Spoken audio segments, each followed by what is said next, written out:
Power 93.7 WBLK. I'm Yasmin Young. Today we are having a community forum. It's just something that came together early this morning because of what's going on in our country, what happened in our city last night. And I definitely encourage community leaders to call in and participate. Also, I want to hear from you, 644-9393. Now I'm being joined by Duncan Kirkwood, who is a community leader, community activist. Welcome, Duncan. Hey, good morning. How you doing? I'm probably not the best that I've been. I've been here before though. So it's something that's not strange to me. As a community organizer yourself, I just want you to talk to the city, talk to the people here in Buffalo.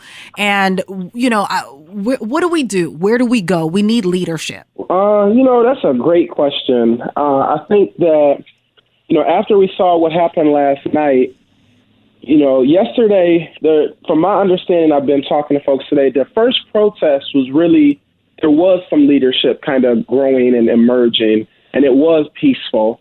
And then later, there was like a different kind of group. And from what I'm hearing, it was infiltrated by outsiders who were trying to incite violence and the looting and the rioting and stuff like that.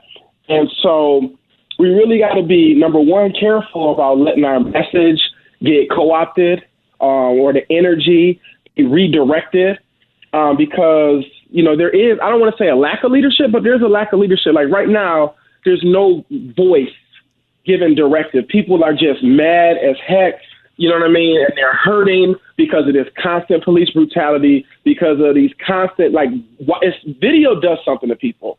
Like the stats have been there. This isn't new. Black people being harassed by the police, black people being beaten by the police, black people being killed by the police. That is not new. That's been consistent since 1619 when they brought the first 20 Africans to Virginia. Like it's consistent. There's never been a stopping it. The difference is now that people can see it, it is creating this emotional, intense reaction, and they want to do something. They want to take action. In 2016, Yasmin, when you first moved to Buffalo, we were on this same kind of thing. There was these national killings. Locally, we were protesting. At that time, I was with the Black Lives Matter chapter here. I was running that. And we were trying to get the word out, trying to raise awareness. And we were, doing it then. So it's like never ending. So it's the change, the energy's got to be about policy change. Like if we're not talking, like a lot of times, because our school system only teaches Black history 1 month out the year, young people don't understand how the civil rights movement works. So they only get surface level, like, oh, there was a protest and they changed the buses. They desegregated the buses.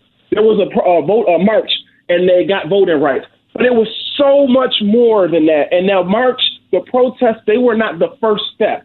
The first step was learning what policy needed to be changed, then finding legislation that could change and figuring out what level of government could do it, then coordinating with other community groups to do the legal piece, like the NAACP. And then the outsiders, like they looked at Martin Luther King a lot of times and the SCLC as outsiders. So they created the Montgomery Improvement Association, a local group of leaders to attack the issue from the local lens. And so, they don't teach that in school. So all young people are seeing is they protested, they rallied for change. So that's how you make change. But they're missing a lot of steps. And it's tough because the young people got passion, they got energy, and they want to do something right now. So I would just say that, for as we're talking about this, to just give people guidance, give them space and grace for love and fighting the battles and expressing their protest and however they show up. But also trying to give guidance along the way, but also understanding that they're going to, make mistakes as they learn this process and as they, find how to best use their voice. But I just want to be clear. If somebody is not talking about specific policy change, if they're not drafting legislation or working to draft legislation, then there is no lasting change.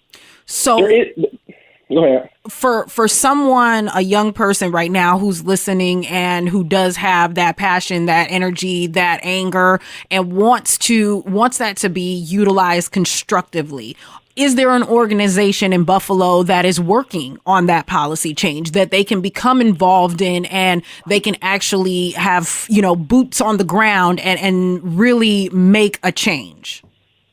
So it depends on what issue you're talking about. If you're talking about specifically police violence against black people, right, then right now there's a petition going around.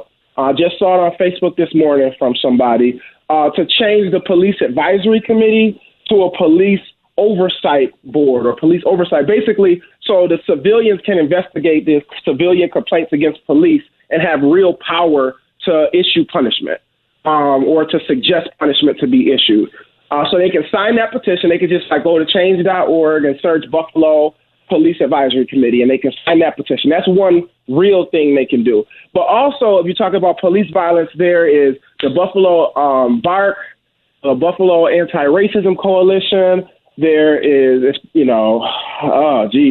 there's the CAO, Master Resource Center, Push Buffalo, Open Buffalo, Voice Buffalo.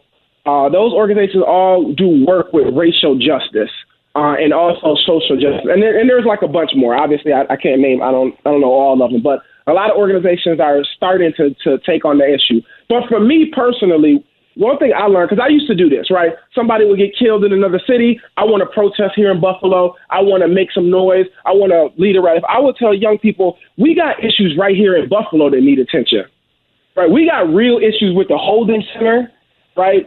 Where people are dying in the holding center in county custody. That's still happening. People are being mistreated in the holding center. We got all types of problems with the school system, our kids being suspended, overdiagnosed special needs. We got coronavirus that's hitting our community worse than every other community, breast cancer, infant mortality, crime, poverty, hypertension. All of those are the worst in New York State in 14215. So we got real issues happening in our neighborhoods that are justice issues that need attention. So if you're interested in getting involved, there's groups that do all of that work in all those different respective, battles. But if you're focused on police brutality, then you could go to one of those organizations I named earlier to get involved. I appreciate you taking the time, Duncan. Thank you. And thank you for all you do for the youth especially.